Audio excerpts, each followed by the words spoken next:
मेरे आदरणीय बंधुजन, आचार्य जी,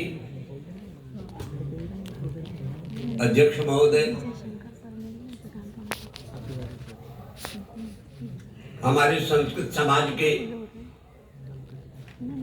कौस्तुभ रत्न परम प्रिय भारतेंदु जी,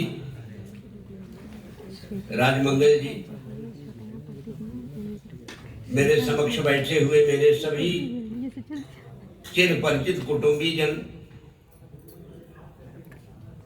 मैं सबको पहचान रहा हूं। मेरे हृदय दर्पण पर सबकी छवि अंकित है। आप सबको यथोचित प्रणाम और आशीर्वाद के साथ बहुत संक्षेप में अपनी बातें कह रहा हूं अपने परम प्रिय विद्यार्थियों के लिए। महाकवि कालिदास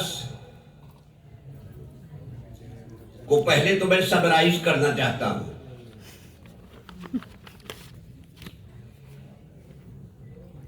अंग्रेजी जमाने में ही जब भारत स्वतंत्र नहीं हुआ था तो महामहोपाध्याय डॉक्टर वी.वी. मीराशी ने ये मत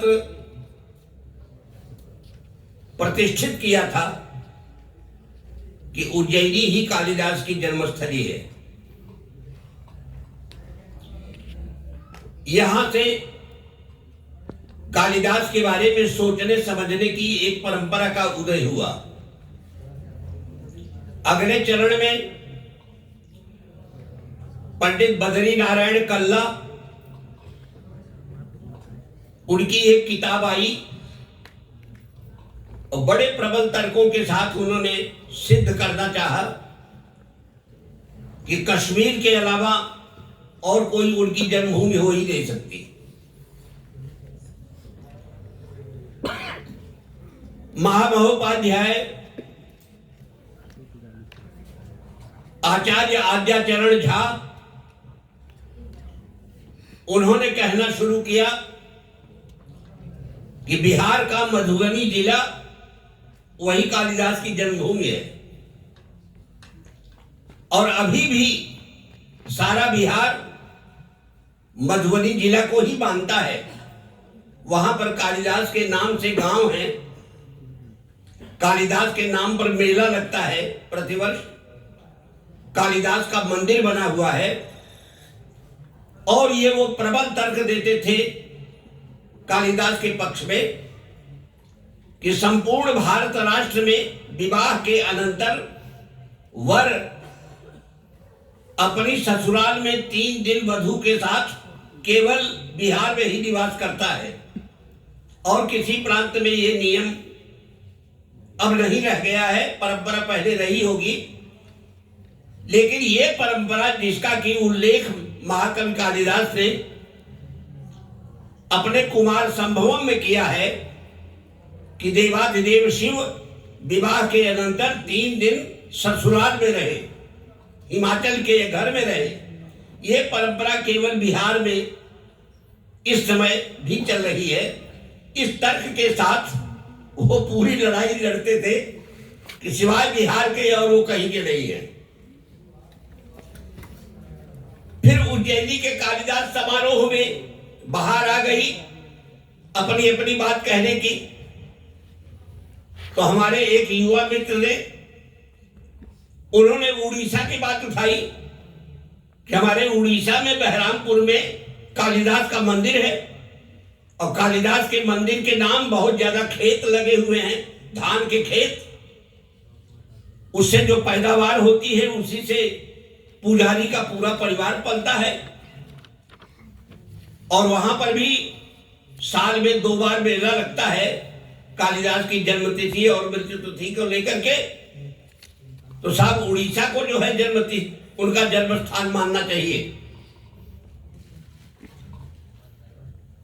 फिर इधर बिहार से, इधर गढ़वाल से पंडित सदानंद जखमोला, बहुत बड़े वहां के ज्योतिर्विद, उनका एक बहुत बड़ा लेख आया। उसमें नौटियाल साहब उत्तर प्रदेश के शिक्षा मंत्री थे, उत्तराखंड नहीं बना था, वो हमारा उत्तर प्रदेश का हिस्सा था। तो सदानंद जखमोला जी ने बड़ी लड़ाई लड़ी और गवर्नमेंट को ये लिखा कि कालिदास की जन्मभूमि गढ़वाल तय की जाए। और उन्होंने बताया कि हमारे यहाँ जो काली स्थान है वहां पर काली का मंदिर है और उसी मंदिर में महाकवि कालिदास को कवित्व का लाभ हुआ था। उन्होंने उनकी जन्मपत्री भी बनाई। जन्मपत्री वैसे दो लोगों ने बनाई है, एक उज्जैन के मोरेश्वर पत्त ने और एक सदानंद जखमोला ने। दोनों जन्मपत्रियां मेरे पास हैं, उनके आलेखों के माध्यम से।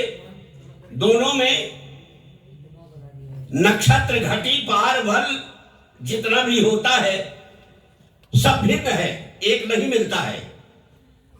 राशि का नाम भी दोनों में अलग अलग है। जखमोला कहते हैं कि उसको बचपन में बादरू कहते थे, पंत जी जो है उसका नाम कुछ और रखते हैं। लेकिन आश्चर्य है कि दोनों जन्मपत्रियों में कालिदास में केवल 30 साल का फर्क है, अन्यथा उनकी जन्मतिथि जो है दोनों करीब करीब एक जैसी मानते हैं। यही कुशल है कि भारत के अन्य प्रांतों के लोगों ने इस तरह का कोई क्लेम नहीं किया, लेकिन ये 7-8 जो है क्लेमेंट हमारे बीच में आज भी विद्यमान है। जब अपनी बात आती है तो लोग इस तरह की बात कहते हैं। पाश्चात्य जगत में किसी ने कोई ऐसा शिगुफा नहीं उड़ाया, ये भी बड़ी कृपा है।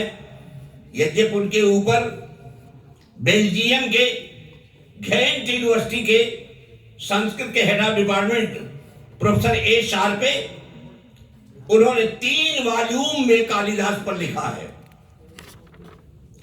वो सबसे बड़े लेखक हैं और उनको 1985 में उनका अभिनंदन किया गया उज्जैनी में। सौभाग्य से मैं भी था उस समय। वो आए थे अपने शिष्यों के साथ, उनको कालिदास सभारत्न की उपाधि दी गई। बहुत बड़े तपस्वी थे और अपनी गोदी में रघुवंशम का 8वां सर्ग खोल करके पढ़ते पढ़ते पता नहीं कब वो प्राणहीन हो गए। ऐसा उनके बेटे ने मुझे, जब 2-3 महीने उनका पत्र नहीं आया और मैंने उनको पत्र लिखा, तब उन्होंने लिखा कि professor Mishra, you will sad to know that your guruji is no more in this world. और फिर पूरी कहानी लिखी कि उनको खिला पिला करके कुर्सी में बैठा करके हम पत्नी बाजार गए किसी काम से, वो पढ़ रहे थे। जब लौट के आए तो पत्नी ने उनको बुलाना चाहा, कुछ बोले नहीं। और जब मैं पास जा करके मैंने पिताजी ऐसे कहा तो वो कुर्सी से गिरदे गिरदे को हो गए। तो मैंने एक बहुत बड़ा लेख उसमें लिखा था, बहुत बड़ा लेख लिखा था कि यावत जीवों अधीते विप्रः, असली विप्र वही थे कि जीवन के अंतिम चरण तक वो जो है रघुवंशम का अध्ययन करते रहे। तो मित्रों, ये कालिदास के आज के व्याख्यान की थोड़ी सी मैं भूमिका आपको बता रहा था। कालिदास के विषय में एक चीज और बताने की है कि ये तो उनके जन्मस्थान की परंपरा है। जन्मस्थान के बारे में इतनी सारी विमतियां हमारे बीच में आ चुकी हैं और इतनी तरह की चर्चाएं आज हो रही हैं, लेकिन उनका समय कब रहा होगा इसके बारे में भी आपने अनेक विद्वानों का मत सुना। आदरणीय उपाध्याय जी यहाँ बैठे हुए हैं। बीच में जो है कलकत्ता की पत्रिका है, उस पत्रिका में हमारे कुछ नए विद्वानों ने नई दृष्टि से कालिदास और महाराज विक्रमादित्य के बारे में सोचना शुरू किया था। उन 3-4 लेखकों में उपाध्याय जी भी एक हैं। मैं आपका बहुत आदर करता हूं, आपके मत बड़े महत्वपूर्ण हैं।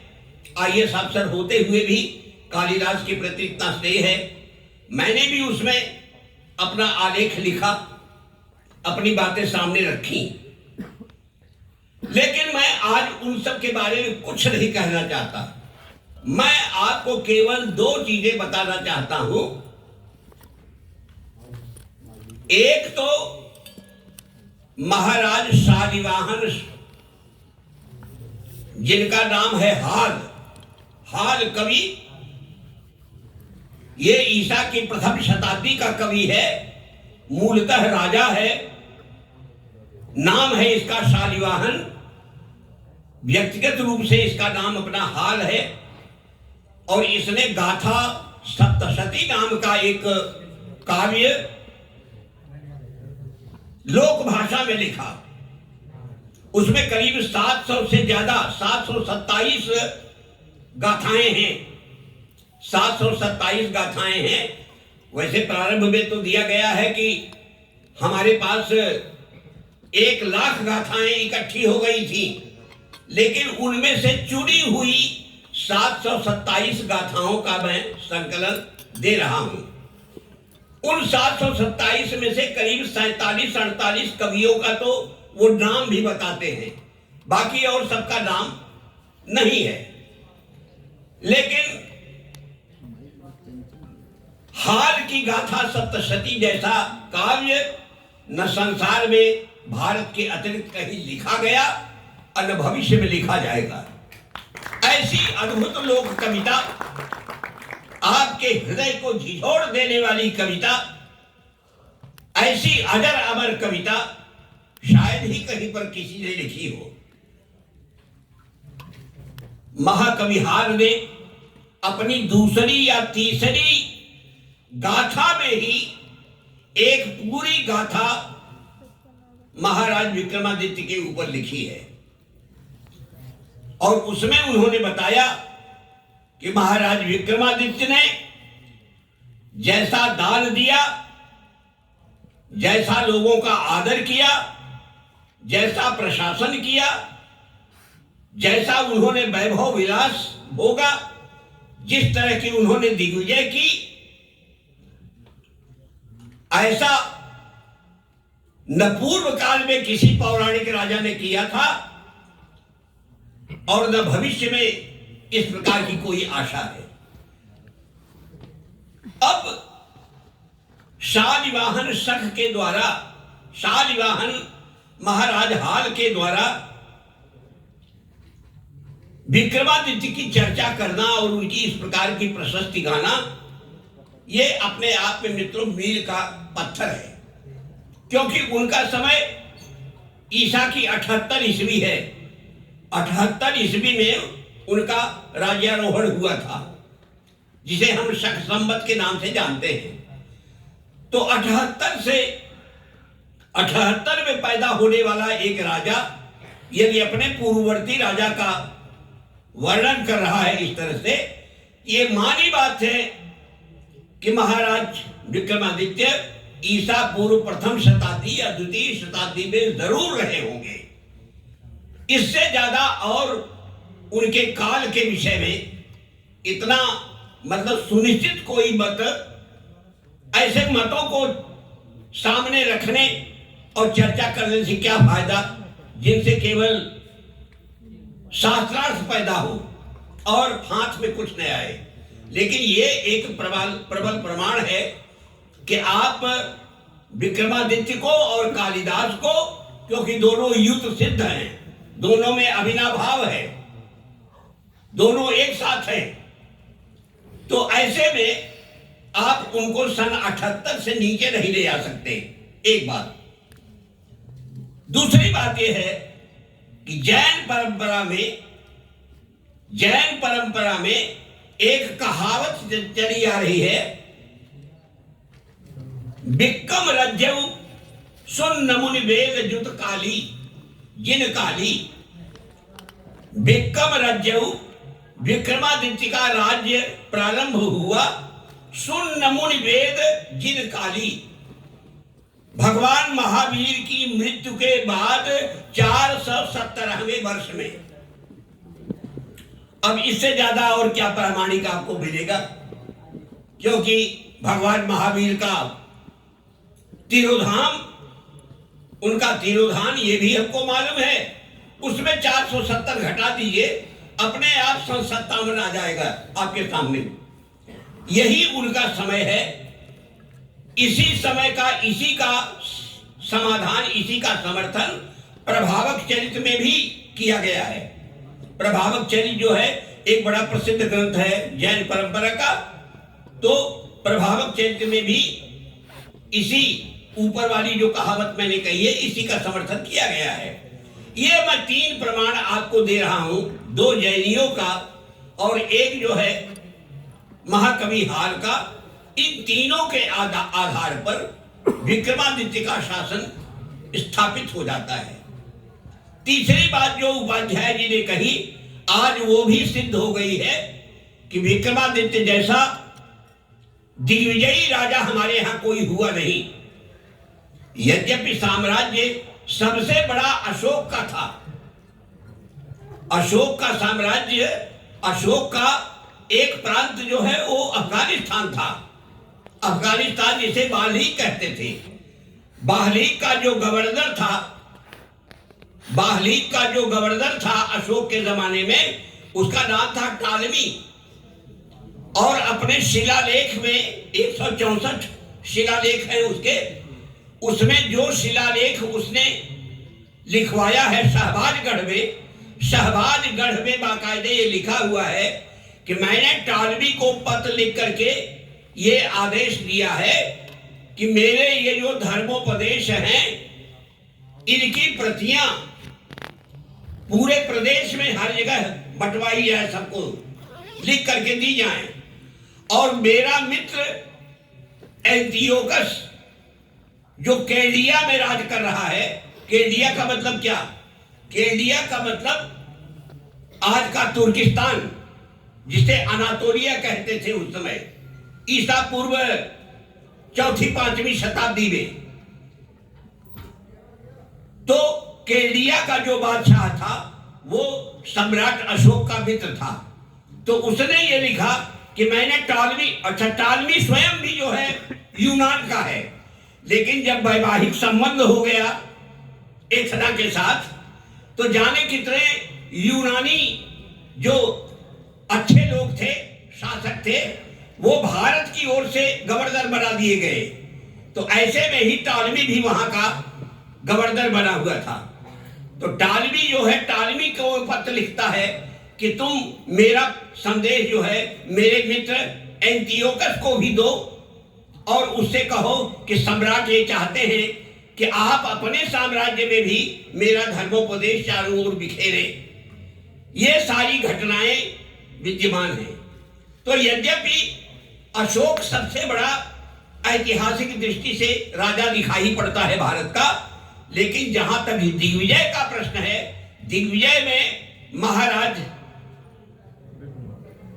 इनसे भी आगे थे, अशोक से भी आगे वो निकले, क्योंकि उनकी चतुरंगिणी सेनाएं वो विजय पर विजय प्राप्त करती हुई पहुंच गई एकदम सीरिया तक, सीरिया तक पहुंच गई। और उस समय जूलियस सीजर जो है, पाम्पी नाम का एक बैरी था जिसने उसकी अनुपस्थिति में चढ़ाई कर दी थी रोम पर, और उसको खदेड़ने के लिए वो पाम्पी के पीछे पड़ा था। और पाम्पी का पीछा करता करता वो आया इजिप्ट, और इजिप्ट में उसकी भेंट हो गई महारानी क्लियोपेट्रा से। वो विधवा रानी अपने समय की अनिंद्य सुंदरी थी। जूलियस सीजर से उसका बड़ा प्रेम हो गया और जूलियस सीजर 3 साल वहीं रुका रह गया। दोनों की एक संतान हुई, उसका नाम था सीजेरियन, लेकिन वो बच्चा जाता रहा। उसी समय सम्राट हमारे जो है इनकी सेनाएं वहां पर पहुंची, लेकिन उपाध्याय जी ने कहा युद्ध हुआ, लेकिन मेरी जो जानकारी है कि अपने सामंतों के कहने से जूलियस सीजर ने युद्ध नहीं किया, बल्कि एक सुंदरी कन्या का विवाह करके महाराज से संधि कर ली। कुछ लोग कहते हैं कि वो कन्या जूलियस सीजर की थी, लेकिन अधिकांश इतिहासकार कहते हैं कि जूलियस सीजर की कोई संतान ही नहीं थी, क्योंकि उसकी मृत्यु के बाद उसका भतीजा ऑगस्टस जो है उसका अधिकारी हुआ, तो वो उसके किसी सामंत की सुंदर कन्या थी। उस कन्या को लेकर के सम्राट लौटे जो है भारत, और दोनों की मैत्री हुई। उसी मित्रता में जूलियस सीजर उनके साथ भारत आया था, उनका मेहमान बनकर के कुछ दिन रहा, और उसी का वर्णन जो है हमारे उस ग्रंथ में है जिसकी चर्चा आपने की। बहरहाल वो इतिहास का विषय है। सौभाग्य यही है कि जिन अंग्रेजों ने हमारे महाकवि कालिदास को और सम्राट को एकदम पचा लिया था, वातापी की तरह सदा सदा के लिए खत्म कर दिया था, आज जमीन फोड़ करके कालिदास फिर से प्रकट हुए। और कालिदास न 5वीं शताब्दी में थे, न 6वीं में थे, और न किसी में थे। महाकवि कालिदास अपने आश्रयदाता नरेश के साथ ईसा पूर्व प्रथम या द्वितीय शताब्दी में महाभाष्यकार पतंजलि के जमाने में थे, और उन्होंने सुखमय जीवन जिया। मैं ये बात दावे के साथ कहता हूं, और ये मैंने निर्णायक जो है नौटियाल जी के कहने से जो पत्र लिखा, जो विशाल पत्र, उसमें जो है मैंने पूरा उसका निर्णय दिया है। मेरी पुस्तक है विश्व गुरु भारत, उसमें बाकायदे इसका प्रतिपादन है। आप चाहें तो वहां से भी और विस्तार में अंग्रेजी उद्धरणों के साथ इसको पढ़ सकते हैं। उसमें उपाध्याय जी की भी चर्चा है, 2-3 और मित्र जो पत्रिका में निकलते थे उनकी बातें भी है। जहां मुझसे स्वीकार करते बना मैंने स्वीकार किया है, और जहां मुझे नहीं भी रहा वहां पर मैंने अपने तर्क दिए हैं। ये मतलब कालिदास के बारे में मित्रों खास तौर से बात कहनी थी। मैं आज केवल इतना कहना चाहता हूं कि कालिदास सच्चे अर्थों में लोक कवि थे। वो लोक कवि थे। वाल्मीकि और व्यास के अनंतर हमारी जो क्लासिकल संस्कृत है, अभिजात संस्कृत वाङ्मय, अभिजात संस्कृत कविता में कालिदास हमारे प्रथम राष्ट्र कवि हैं। वो प्रथम राष्ट्र कवि है क्योंकि हर समय किसी न किसी बहाने राष्ट्र उनके सामने खड़ा रहता है, चाहे वह हिमालय का वर्णन हो महाकाव्य में, चाहे वह अज और इंदुमती का स्वयंवर हो। अज और इंदुमती का स्वयंवर एक बहाना मिला तो सुनंदा फिर जो है पूरे राष्ट्र की परिक्रमा आपको करा देती है कि ये अमुक देश के राजा हैं, ये अमुक प्रांत के राजा हैं, ये अमुक के हैं, ये अमुक के हैं, ये अमुक के हैं। ये कहते कहते वो पूरे देश की परिक्रमा करा देते हैं। रघु की दिग्विजय आ जाती है तो रघु की दिग्विजय के माध्यम से फिर पूरे देश के बाहर की जो चौहद्दी, उन सब की पूरी यात्रा करा देते हैं। कालिदास के हृदय में सारा का सारा भारत बसा हुआ है, बृहत्तर भारत बसा हुआ है। कालिदास गंगा और यमुना के संगम का वर्णन करते हैं, व्यंजनावृत्ति से कई बार बताते हैं। एक तो ये कि समुद्र पत्नियों शब्द का प्रयोग करते हैं, यानी उनके सामने त्रिवेणी प्रसिद्धि नहीं थी इलाहाबाद की। सरस्वती को जोड़ने का उपक्रम उसके बाद हुआ है। यहां समय नहीं है, नहीं तो मैं उसे बताता कि किसने कब और किस कारण से जोड़ा। और सरस्वती नदी कहीं लुप्त नहीं हुई है। सरस्वती नदी आज भी 48 किलोमीटर अपने उद्भव स्थान से हाटकेश्वरी मंदिर तक बह रही है। वहां पर पहाड़ आगे आ गया है, और उस पहाड़ के कारण उसका रास्ता बदल गया है। करीब 12-14 किलोमीटर दक्षिण की ओर मुड़ करके यमुना में मिल जाती है। तो सारा जो है सरस्वती का जल यमुना के साथ एकीभूत होकर के इलाहाबाद आ रहा है। ये है त्रिवेणी का रहस्य। इस पर भी मेरा आलेख छपा है उसी पत्रिका में। मैंने सरस्वती को खोज लिया।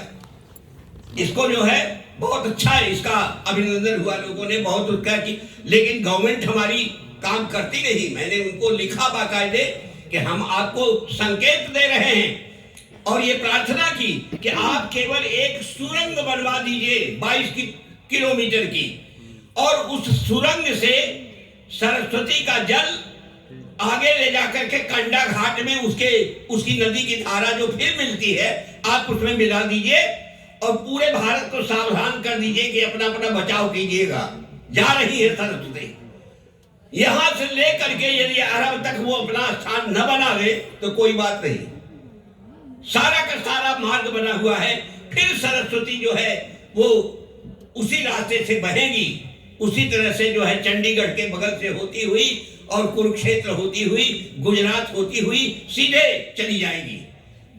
ये हिमालयों से निकलने वाली कोई नदी मित्रों कभी सूखती नहीं है, क्योंकि जब हिमालय सूख जाएगा तो महाप्रलय हो जाएगी।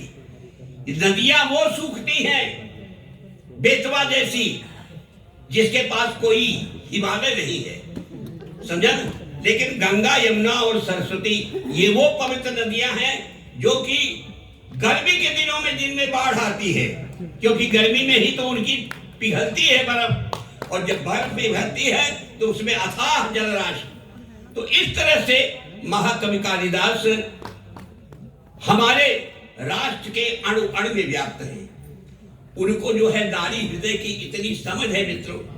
एकमात्र कालिदास ही ऐसे कवि हैं जिनकी कविता में से एक अक्षर भी, मैं आपको चैलेंज करता हूं, किसी भी कवि को चैलेंज करता हूं कि एक शब्द उसमें से निकाल करके आप दिखाइए। एक शब्द आप नहीं निकाल सकते, न एक शब्द आगे पीछे कर सकते हैं, कविता मर जाएगी। शब्द परिवृत्ति असहत्व, अर्थ परिवृत्त असहत्व, ये दोनों कालिदास की कविता में जितने जीवित हैं उतने किसी के नहीं हैं। यही कारण है कि कोलाचल मल्लिनाथ जैसा महाकवि और महान जो है टीकाकार, वो अपनी पराजय मानता है कि कालिदास गिराम सारम, कालिदास सरस्वती चतुर्मुखोऽथवा ब्रह्मा विदुर्धान्ये तो मादृशा।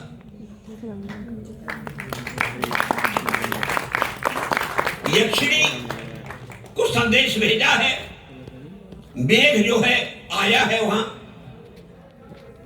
और यक्ष ने कहा है कि दिन में जाओगे तो सारी सहेलियां उसकी घेरे रहेगी, सब समझाती बुझाती रहेगी, ढांढस बंधाती रहेगी कि रो नहीं, ज्यादा परेशान मत हो, अरे अब समय आ रहा है, अब 4 महीने तो और बाकी है। इस तरह की जैसे गांव की प्रवृत्ति होती है। हाँ, जब रात हो जाए तो रात के समय सब समझा बुझा के अपने अपने घर चली जाएगी। शंके रात्र गुरुतर सुजम निर्विनोदाम सखीमते, रात में तुम्हारी सखी एकदम विनोदहीन हो जाएगी, किसी तरह अपने को संभालने का साधन नहीं रह जाएगा, सिवाय रोने के और कोई उसके पास साथ नहीं बात बचेगी। उस समय तुम जाना एकदम नियाई रात में। तो वो वही समझ करके गया और कहता है कि जब वहां जाना तो धीरे धीरे अल्पमल्पाल्प भाषम, धीरे धीरे अपनी रोशनी, अपनी दीप्ति धीरे धीरे चमकाना, ताकि वो तुम्हें देख सके कि कोई बैठा है खिड़की पर। ये भी उसने किया। अब आप कल्पना करें कि एक पतिव्रता महिला जो अपने पति की स्मृति में खोई है, ऐसी अकेली रात में असहाय अवस्था में खिड़की पर कोई बैठा दिख जाए तो वो क्या करेगी? पहला काम उसका होगा जोर से चिल्लाना, जोर से चिल्लाना अपनी आत्मरक्षा के लिए। तो कालिदास ने उपाय बताया कि बस वो चिल्लाने ही नहीं पाएगी, क्योंकि जैसे ही वो तुम्हें देख करके चिल्लाने को हो, वैसे ही कह देना भर्तुः मित्रम, भर्तुः मित्रम, तुम्हारे पतिदेव का मित्र हूं, तो एकदम शांत हो जाएगी। चिल्लाना उसके मुंह में ही दबा जाएगा। लेकिन अभी कहानी खत्म नहीं हुई। भर्तुः मित्रम, मेरे पति के मित्र हो मान लिया, तो जानते तो हो कि मैं अकेली हूं, फिर क्यों आए हैं? आखिर तुम्हारा संकल्प क्या है? भर्तुः मित्रम, फिर कहना प्रियम, कोई मामूली इधर उधर बहेतु मित्र नहीं हूं, एकदम अंतरंग मित्र हूं। उसका विश्वास और दृढ़ होगा। और तब क्या कहोगे? तो अगला तीसरा शब्द बताते हैं, भर्तुः मित्रम प्रियम अविधवे। हे अविधवे, मैं तुम्हारा पति मरा नहीं है, तुम सधवा हो, तुम्हारा पति जीवित है। भर्तुः मित्रम प्रियम अविधवे, अविधवा कहते ही एकदम शांत हो जाएगी। लेकिन फिर उसके मन में यह शंका जरूर बचेगी कि भर्तुः मित्रम प्रियम अविधवे, लेकिन अपना तो बताओ कि हो तुम कौन? तो अपना परिचय कहता है, विद्धि माम अम्बुवाहम, विद्धि माम अम्बुवाहम, मुझको अम्बुवाह समझो। अम्बुवाह शब्द कह करके कालिदास ने व्यंजनावृत्ति को जैसे माला पहना दी, क्योंकि अम्बुवाह माने जो पानी का वहन करता है। यानी मैं आग लेकर के नहीं आया हूं, मैं ऐसा संदेश लेके आया हूं कि इसको सुनते ही तुम्हारा हृदय, तुम्हारी सारी जलन शांत हो जाएगी। ये अंगूरी कहती, भर्तुः मित्रम प्रियम विधवे विद्धि माम अम्बुवाहम। तो कहां है वो संदेश? तत्संदेशै हृदय निहितै आगतम तत्स्वरूपम तत्समीपम। ये कालिदास के शब्दों की परिक्रमा है। आप देखें जिस क्रम में शब्द कहे गए हैं, एक भी क्रम को यदि भर्तुः मित्रम पहले न कहता तो अनर्थ हो जाता। कालिदास की कविता में से मित्रों शब्द प्रवृत्ति करना ये बहुत कठिन काम है। मैं यहीं पर अपनी बात समाप्त करता हूं। मैं समझता हूं कि मैं भी क्या तो आप भी कैसे हैं, लेकिन